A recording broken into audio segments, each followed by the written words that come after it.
Common School Period of American Education by Ellie and Maddie. So, what was it? The American education movement began to take form in 1840 and lasted until 1880. It was when the state school systems were established. It was also a product of a variety of demographic, economic, social, and political factors that transformed education and other American institutes. Some moving forces behind the Common School movement were changing demographics. The U.S. was rapidly expanding, and a lot of territory was being added during this time, which caused the population to explode. With more land and more people, there are more languages and different cultures. The U.S. also began to grow more urban. People were moving from farms into the city. This improved methods of agriculture and created more job opportunities for people in factories. This was a result of industrialization. Here you can see as more time went on, the land area and the populations grew quite rapidly all the way up until 1990. Another moving force was the demands of the working force. The common schools were seen by the working force, who could not afford to educate their children at a private expense, therefore sending their children to common schools.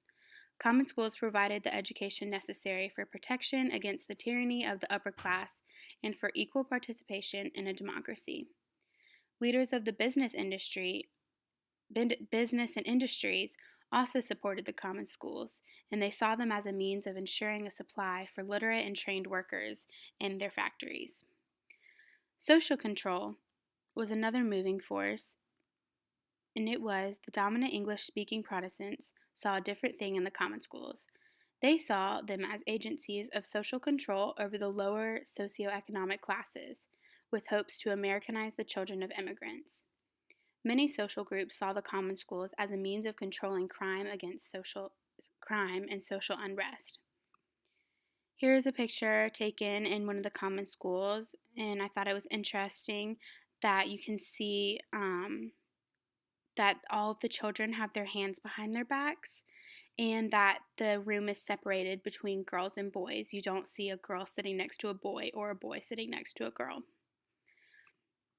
Another moving force was the frontier movement. With more land being acquired, a lot of people started to move west, and the frontier movement became a symbol of civilization at the center of efforts to keep literacy, citizenship, and civilization alive in the wilderness.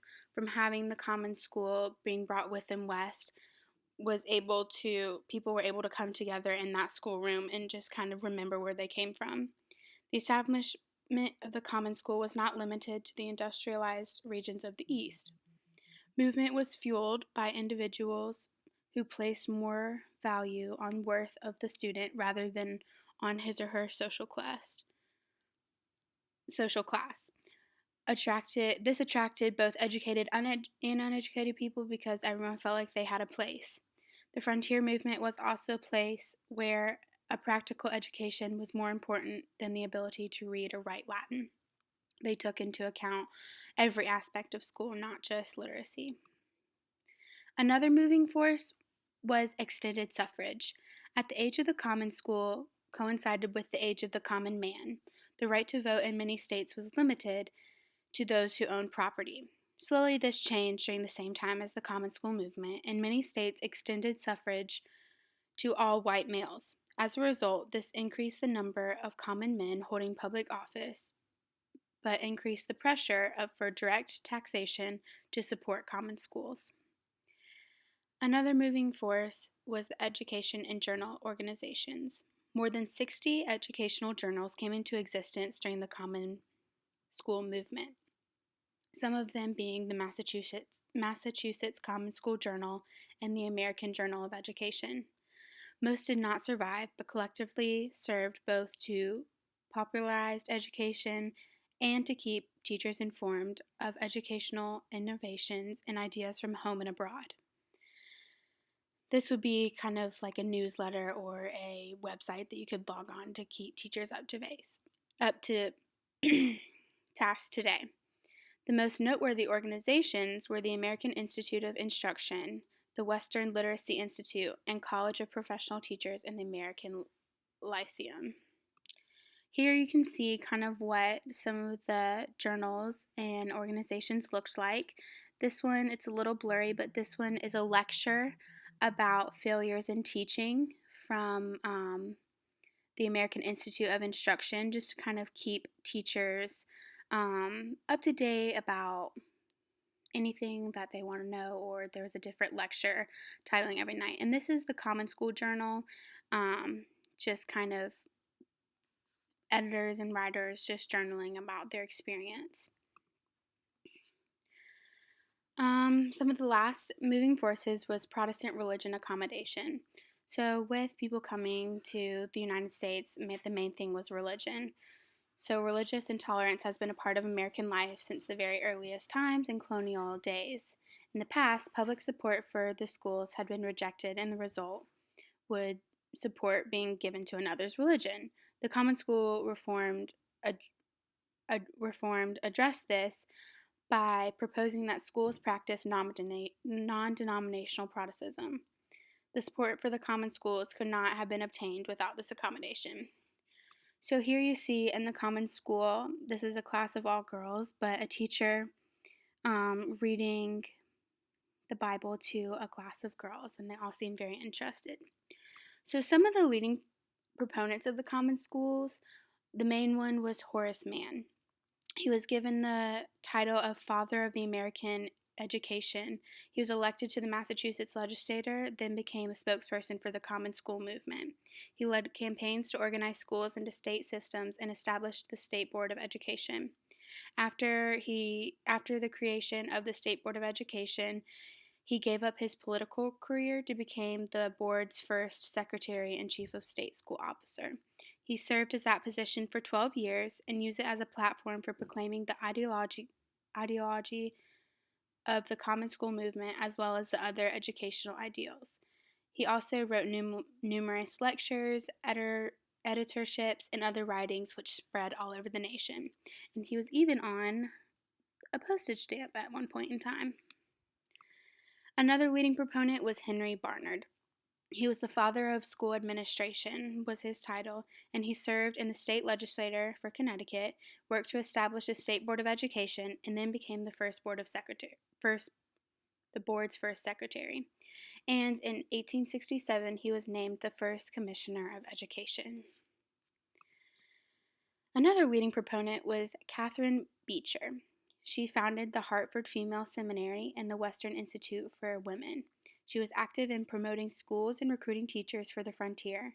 She also set forth a plan for a nationwide system of teacher training seminaries. So this is interesting to see a woman as a founder of something during this time period. The growth of state and local support or supervision. Increased state support. The rate bill was a tuition fee based on the number of children in the family attending school. Even though the fee might be small, poor parents often could not afford it. This meaning that many children did not attend school if their parents could not afford it. One of the goals of the Common School was to secure greater state support. In 1827, Massachusetts became the first state to abolish the rate bill. Pennsylvania's Free School Act of 1834 was a model for eliminating the pauper school concept. Another was the creation of state boards and state superintendents of education. In 1812, New York became the first state to appoint a state superintendent, Gideon Hodley. His tenure in office was filled with such controversy that in 1821 he was removed from office and the position was abolished and not recreated until 1854. By the outbreak of the Civil War, 28 of the 34 states had established state boards of education, and the chief state school officers, by and at large, these officers and boards were given more and more power than real control. Organization and curriculum. The common schools varied in terms of size, organization, and curriculum depending on their location in the United States. Common schools were fewer in rural areas, especially in the South. On the frontier, the curriculum was often limited to the 3 R's. In larger cities, it tended to be broader. For example, the extreme popularity McGuffey readers continue to teach the lessons of mortality and patriotism. And here you can see another class of girls, but they all have their books out. They all look very proper and, excuse me, all look proper in their matching outfits and in their classroom. That looks pretty nice. And that is all for the Common School period of American